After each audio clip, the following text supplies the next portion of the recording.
تاسو په دې سوشل میډیا نن وینئ په دې موبایلونو کې. نو نن درته یو نصیحت کوم زما به اورئ انشاءالله، تاسو ته یې ویم او زما چې کوم خلک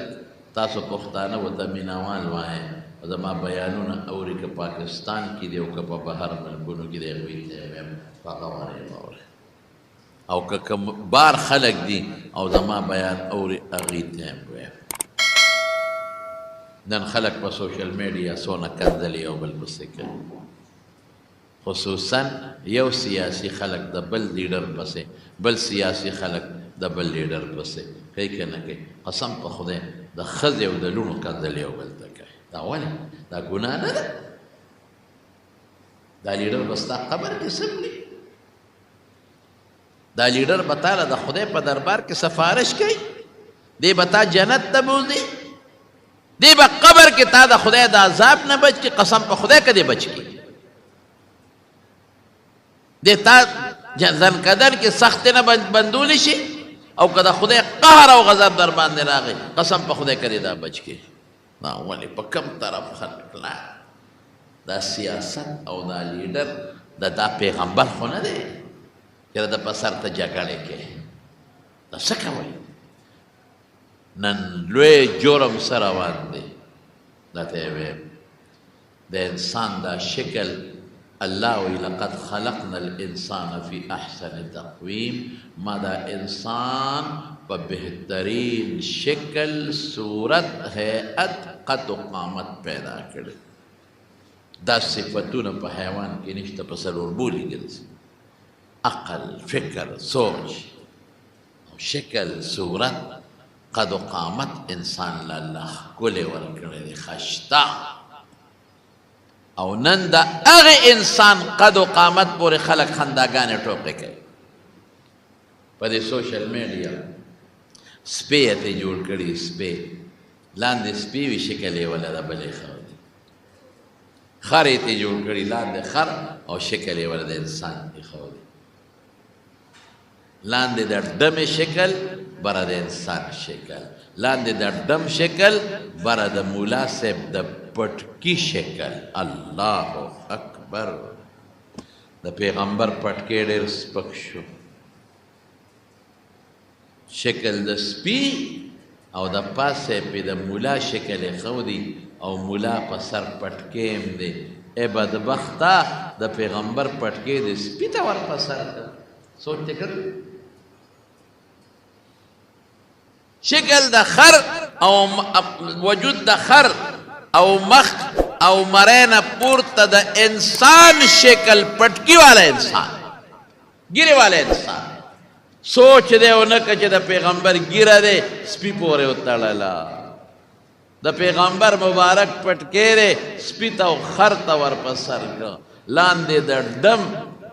او د بربند تصویر او بره دی پې د پټکي والا شکل او مخ د پاسه کېنولی دی، د ډم د پاسه دی د پیغمبر ګیره ورتړلې ده او د پیغمبر پټکی دی په سر کړی دی. بچې سوچ وکړه، کار دی خطرناک کړی دی. د دې اصلاح په بنیاد خبره کوم، د اوټ ته نه ودرېږم چې تاسو نه اوټ غواړم، د الیکشن نه لړوم چې تا نه الیکشن کې اوټ غواړم، ستا د دین د بچ کېدو خبره کوم، ستا د ایمان د بچ کېدو خبره کوم، ستا د آخرت فکر کوم. بچې چې چام دا کړی دي په ایمان ویرېږه، بس درته ته وایي د پیغمبر د ګیرې توحید دی وکړه، د پیغمبر نه د پیغمبرانو د ګیرې او د رسول الله مبارک د مبارک پټکي توحید دی وکړه. ښه دی ونه کړه. د ملا توحید خو په خپل ځای پرېږدي، د عالم توحید دی وکړه، او خدای هم ډېر لوی جرم وکړه. او بل دې څه چل وکړه، خدای له دې چیلنج ورکړه چې خدایه تا دا انسان پیدا کړو، دا د دې قابل نو، دا خر جوړول پکارو. په خدای دې مې اعتراض وکړه، ځان نه دې خالق جوړ که، خالق ته نه خالق الله دی، ځان نه دې مصور جوړ که، شکل جوړونکی، قسم په خدای شکلونه جوړ کوونکی نه الڅوک دی الله دی. خدای ته نه پوهېدې دا خر پکارو، خدای ته نه پوهېدې دا سپی پکارو. په خدای دې اعتراض وکړه، خدای سره دې مقابله ورکړه، خدای له دې چیلنج ورکړه. اسې تاسو نه تپوس کوم چې ماشوم دا ګوډاګیان جوړ کړي د خټې نه او ته د ماشوم هغه ګوډاګې لږ روان کې او دا سر ولا پرې کې او مات کې هغه ماشوم خفه کېږي که نه خفه کېږي د الله مخلوق او د الله انسان اشرف المخلوقات احسن التقویم ښکلې هیئت او قامت والا شکل اته بدلې او خر ته جوړی او سپی ته جوړی یوازې دا نه چې مولا سر دې پې کړی دی دا نور هم دی د بل لیډر سر پکې د بل پکې د بل پکې چاته یو شکل چاته بل شکل دا ولې کوي نن به ما سره یو واده کړی زما ټول بچي ټول مې بچي زه دې ملګرو ته وایم دا بچي دي زمونږ هرې پاټۍ سره چې تعلق لري موږ به دې اصلاح کوو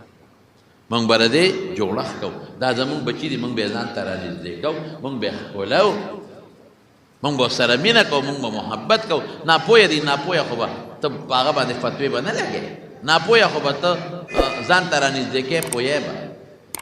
نو نن ټولو ته زما درخواست دی تاسو یې مو اورئ چې څوک یې اوري هغې ته مې یم که دننه بلکې د بار ملکې چې چا هم دقسې تصویر جوړ کړي او د انسان د مولا سکه د نوم انسان بېعزتي پکې کړي نن به ما سره وعده کوي چې هغه پوسټ به ټول ډیلیټ کوي ختموي به انشاءالله صحیح ده دا خبر چې چام جوړ کړي هغه ختموي او که چا له تللی دی هغه دې هم ډیلیټ کړي نن دا کمه میاشت ده د حضرت حسین د شهادت میاشت ده دا ډېره قیمتي میاشت ده دا هغه میاشت ده چې حضرت حسین د حضور پاک مبارک نوسي ډېره عظیمه قرباني ورکړې ده په دې میاشت کې او یوازې حضرت حسین نه د حضور پاک د خاندان نبوت ګلونو قرباني ورکړې ده نیازبینو قرباني ورکړې ده دا ډېره برکتي میاشت ده رسول الله مبارک فرمایي چې د رمضان نه پس د محرم د میاشتې نه قیمتي میاشت نشته نو نن د حضرت حسین د شهادت د مخه د رسول الله مبارک د نوسو د مخه د کربلا د شهیدانو د مخه چې دلته یو کبار ملکونو کې او زما دا تقریر موارد چې چام دا جوړ کړي استغفار به ووایه توبه به وباسئ الله نه معافي به وغواړئ او مهرباني به وکړئ هغه پوسټونه به ټول ډیلیټ کړئ او ختم به کړئ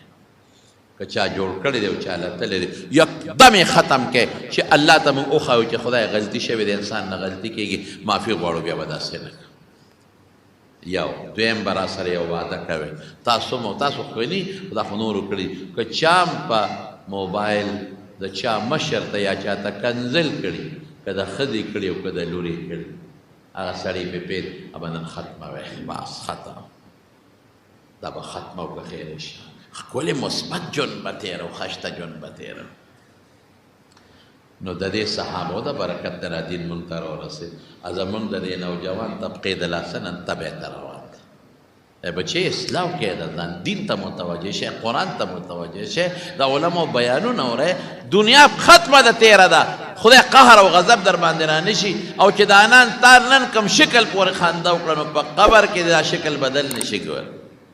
د قیامت پر ورځ هسې نه چې ته پاسې حضور پاک فرمایي بعضې خلک به د خر شکل کې پاسي بعضې به د سپي په شکل پاسي او قبر کې هم شکلونه بدلېږي او ځنکدن کې هم بدلېږي د خدای غضب در باندې رانشي کینسر او خطرناکه بیماري درته ونه لګي قبر کې ستا سر د خر او د چې الله ته وایي چې خطا زما د بنده سره دا چل کړی اورېږه خر د نه جوړوم سپی د نه جوړوم او د قیامت میدان کې بیا به څه کې نن به دا معاهده ما سره کوې انشاءالله